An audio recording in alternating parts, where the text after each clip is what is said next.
Les véhicules qui nous viennent du côté de Pékin, là-bas ça circule difficilement. Deux longues files de véhicules sont annotés, c'est accès boblé. Même situation aussi pour Ninga Khameni, Nyon Baïko, du côté rond-point Kasdi, Parcel Alseni, Populé aussi, Yeknalol, Favrek, Yen Patienté, là, il y a passé, Yekhanemonek, rond-point Cameroun, Kanon aussi sur le péage, précisément sur l'axe ralliant, Pékin vers Cameroun, Populé Yekna, Wantenak, une fois qu'il y a passé, Cameroun, Mangene Ouest en circulation, vers École, Maria Magnas, Mambaï. C'était Traffic News. Merci à vous, Pape. Allez, l'actualité que nous démarrons avec les locales 2022. Le comité national de pilotage en charge des investitures de la coalition Wallou-Sénégal va publier ce mercredi ses candidats investis pour les 559 collectivités territoriales du Sénégal.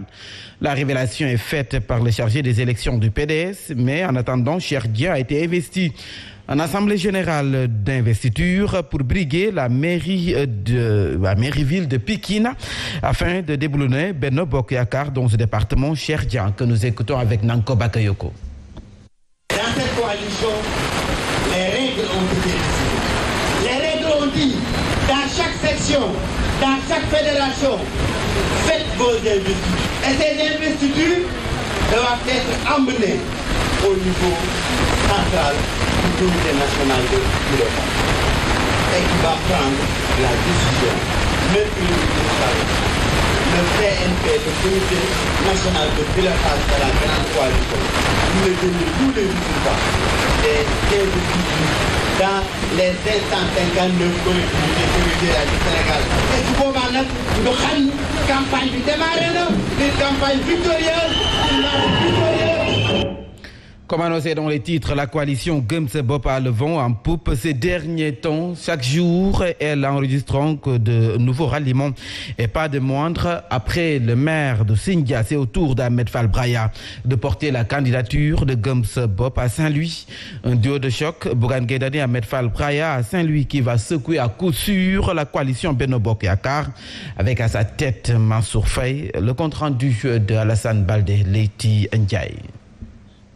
De la capitale Dakar en passant par le nord au sud du pays, la grande coalition Gëm Sa Bopp enregistre des ralliements de taille. Après le maire de Sindian, c'est au tour d'Ahmed Fall Braya de nouer une alliance avec la dite coalition en perspective des locales de janvier 2022. Un duo de choc, Bougane Gueye Dany, Ahmed Fall Braya comme candidat de la coalition à Saint-Louis qui risque de faire mal à l'actuel maire Mansour Faye et le Benno Bokk Yakaar. Cette alliance entre les 36 organisations et partis politiques, mouvements affiliés à Ahmed Fall Braya, cette alliance, ce partenariat noué avec la grande coalition Gëm Sa Bopp au niveau de Saint-Louis, nous allons à l'assaut de la mairie de Saint-Louis.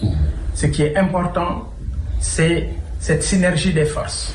Ce qui est important, c'est de donner à Saint-Louis ce visage tant attendu.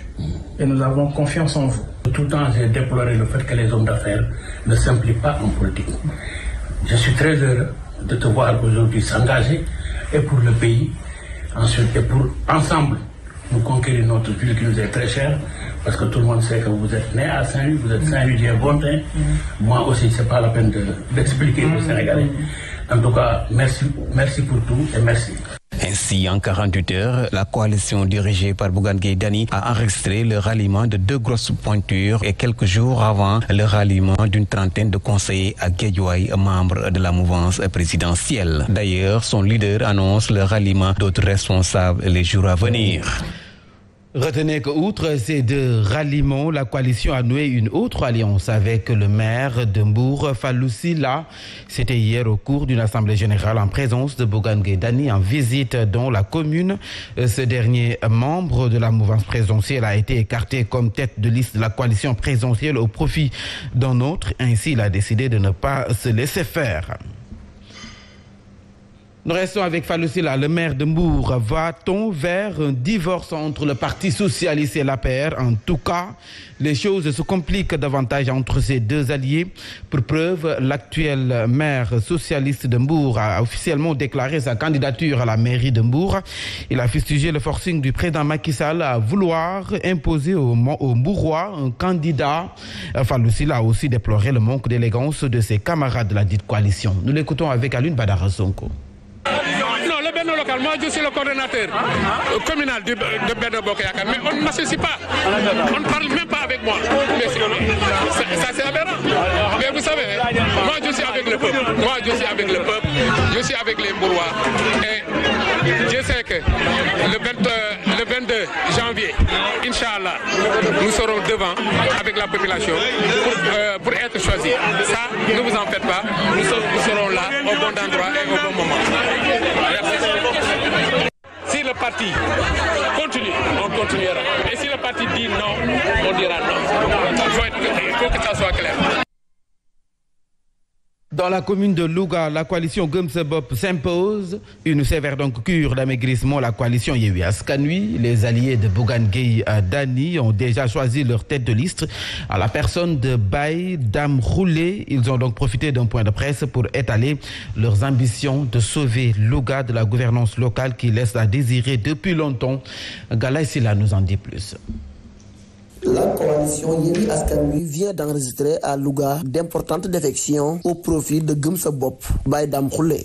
Nous étions dans une coalition Yewwi Askan Wi. À un certain moment, il y a eu des problèmes. Certains membres de la coalition veulent mettre leurs intérêts en avant, sans penser l'intérêt de Louga et des Lougatois. Et on a préféré se retirer à temps. Notre choix est porté sur la grande coalition de Gëm Sa Bopp de Bougane Gueye Dany. On est tombé d'accord. Les désormais alliés de Bougane Gueye Dany ont argumenté leurs engagements par l'obligation morale de secourir la communauté lougatoise comparable à un malade qui souffre de toutes les maladies. Monsieur Koulé est le candidat de Gëm Sa Bopp à Louga. Mon programme est tout simplement fixé sur faire tout pour améliorer la situation sociale des Lougatois. Pas créer des emplois, mais mettre sur pied un cadre pour la création d'emplois. C'est de faire tout pour relancer l'économie à Louga et de faire Louga une ville phare que tout le monde respecte. Pour rappel, Baye Dame Roulé est le coordonnateur du mouvement Wallu Gor, créé en 2016 et qui s'était assigné pour mission aux côtés de l'opposition de combattre l'injustice sociale sous toutes ses dimensions. Il était aussi le coordonnateur d'IDI 2019 à l'élection présidentielle de la.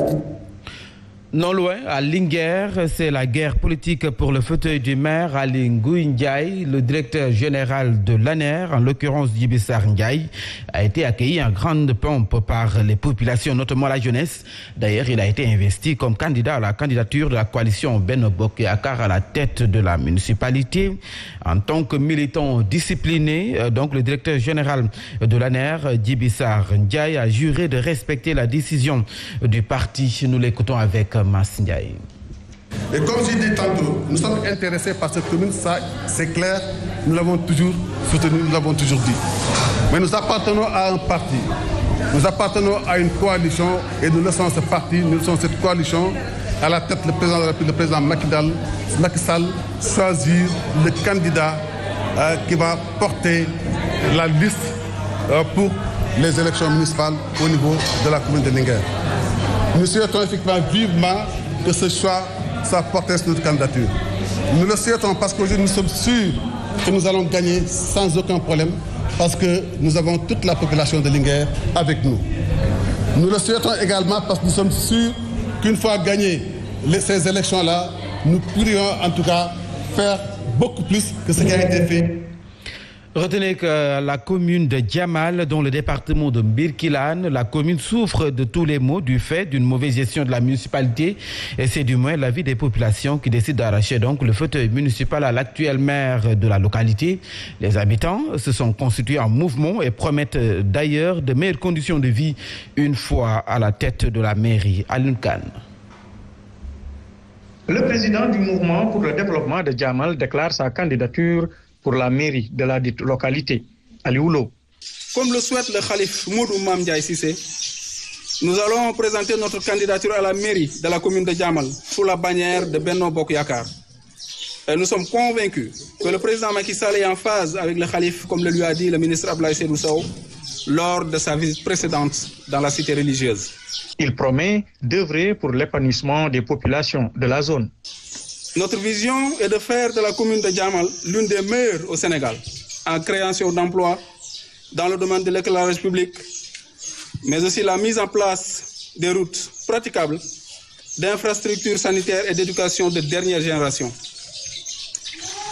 Mais aussi et surtout de créer un cadre où les cultivateurs puissent avoir accès aux intrants agricoles et aux semences de bonne qualité à temps, ce qui est nécessaire pour avoir un rendement agricole optimal.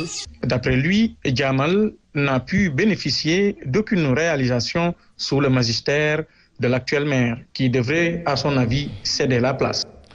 L'actualité, c'est également l'ex-international footballeur Alioune Badara Kébé qui confirme sa candidature à la mairie de Grand-Yoff. Il a organisé une caravane avec les jeunes de Grand-Yoff pour sensibiliser sur une prise de conscience pour un changement à la mairie. Selon lui, Grand-Yoff est une localité où les jeunes sont marginalisés avec comme conséquence les agressions et le banditisme. Alioune Badara Kébé que nous écoutons avec Tidjane Diallo, Mohamed Ndoye. On a envie de faire, on a envie de développer. On n'est pas des politiciens, on n'est pas dans un parti politique. Il y a le secteur informel qui développe notre pays. Notre programme, c'est sur l'assainissement, la sécurité, l'éducation, la réinsertion sociale, la santé, le sport. Je suis candidat choisi par la commune, je suis candidat de la jeunesse, je suis candidat de l'espoir parce que je suis un fils d'ici, je suis natif d'ici et je pense que grâce à Allah subhanahu wa ta'ala, on a fait nos preuves. On a fait pas mal de réalisations dans la commune qui font que la population nous a choisis depuis très longtemps pour les représenter pour les prochaines élections, Inch'Allah.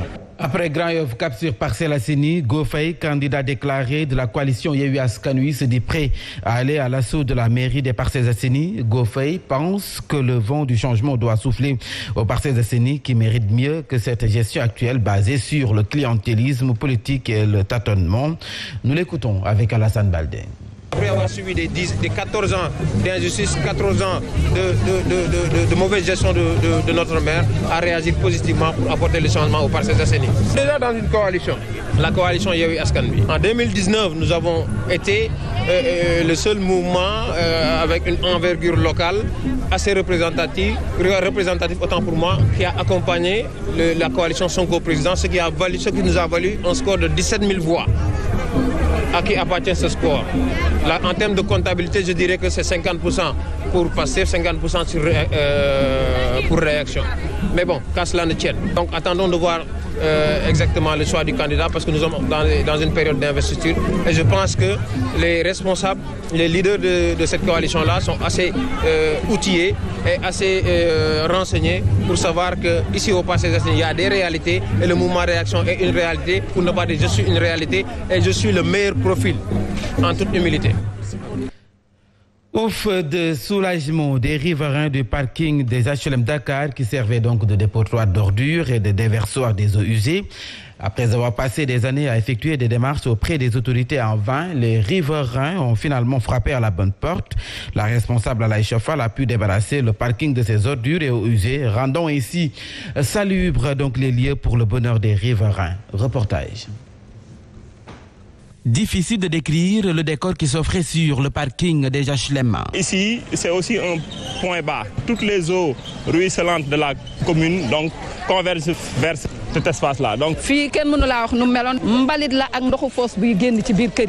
après plusieurs démarches effectuées sans succès auprès des autorités. Parce que ça demande énormément de moyens et honnêtement, les populations ne sont pas dans les dispositions de rendre cet espace-là comme ils le souhaitent.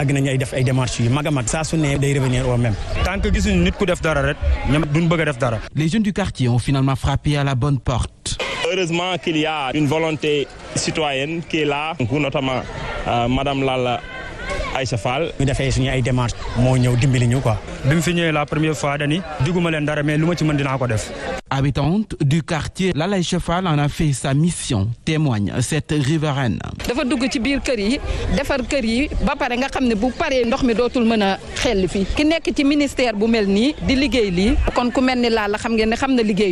Le parking ainsi débarrassé de ses ordures, les riverains pensent déjà au suivi. Venir ici faire le pavage. Et ces habitants des HLM comptent sur l'engagement et la détermination de Lala Aïcha Fall pour rendre le site son lustre d'antan. Lutte contre la désertification dans le sud du pays, le Forum civil s'engage aux côtés des populations et des autorités locales. Un observatoire sur le territoire de Ziguinchor dont le but donc est d'alerter les agents des services des eaux et forêts sur toutes sortes de menaces sur l'environnement est mis en place dans la région de Ziguinchor. Il a été lancé officiellement dans la commune de Onk. Abdoulaye Diallo, coordinateur départemental du Forum civil de Bignona, que nous écoutons avec Abdourahmane Diallo. C'est pour permettre de recevoir, de traiter, d'analyser et d'alerter sur les menaces qu'il y a sur le territoire. Ce que nous appelons les menaces sur les biens naturels communs. Il faut entendre par bien naturel commun tout ce qui touche aux ressources naturelles, c'est-à-dire la forêt, c'est-à-dire l'aire marine protégée, c'est-à-dire la sécurité foncière, la sécurité juridique foncière, mais aussi c'est tout ce qui concerne les rizières, les lieux de culte au niveau rural, mais aussi lutter contre des phénomènes tels que l'ensablement des marigots, tels que la salinisation des rizières. On a vu cette année, il n'y a eu la pluie que pendant la période du mois d'août et ça s'est arrêté juste à la fin du mois d'août. Et nous restons avec le coordonnateur départemental du Forum civil de Bignona qui a saisi l'occasion pour dénoncer le manque de moyens au niveau du service des eaux et forêts de Bignona qui, selon lui, ne dispose qu'un seul véhicule, donc pour un département qui fait plus de 300 villages. Nous l'écoutons, Abdoulaye Diallo.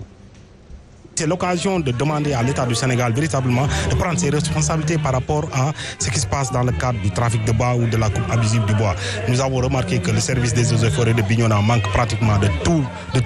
Ce n'est pas des locaux adéquats, ils n'en ont pas, les locaux ne sont pas adéquats, ils n'ont pas suffisamment d'hommes, ils n'ont pas suffisamment de matériel, ils n'ont pas suffisamment de véhicules. Il va sans dire que c'est que les autorités ferment les yeux pour regarder les gens pieds parce que le service des eaux et forêts, c'est combien d'agents? C'est un seul véhicule. C'est pourquoi nous disons qu'il faut véritablement que les autorités acceptent de prendre leurs responsabilités par rapport à ce qui se passe dans nos forêts en termes de coupe abusive du bois, en termes de trafic de bois, en dotant les services dédiés à cela, c'est-à-dire les services des eaux et forêts, de moyens humains, de moyens matériels des véhicules, mais aussi des moyens de surveillance modernes comme des drones de surveillance des forêts. L'Association pour le développement du Saloum dit avoir constaté que chaque année scolaire, des élèves n'aillent pas à l'école à temps, faute de fournitures scolaires au regard du manque de moyens de beaucoup de ménages kaolackois. Dès lors, la dite association à but non lucratif invite les bonnes volontés à accompagner les élèves dans leurs études en les appuyant en fournitures. Baba Sam, président de l'Association pour le développement de Saloum, que nous écoutons avec Alun Khan. Donc, comme chaque année, donc, à l'ouverture des classes, l'association mobilise donc des moyens pour essayer en temps soit de venir en aide donc les femmes, mais surtout nos familles qui sont dans le quartier en fourniture scolaire. C'est la raison pour laquelle ce qui nous réunit aujourd'hui pour répéter d'une certaine manière l'action qui a été faite l'année dernière. Et nous sommes à la 5e édition. Donc aujourd'hui, nous sommes réunis pour faire une distribution de kits scolaires à nos enfants du primaire qui se trouvent dans le quartier Casna. Cette année, nous avons distribué 500 kits scolaires.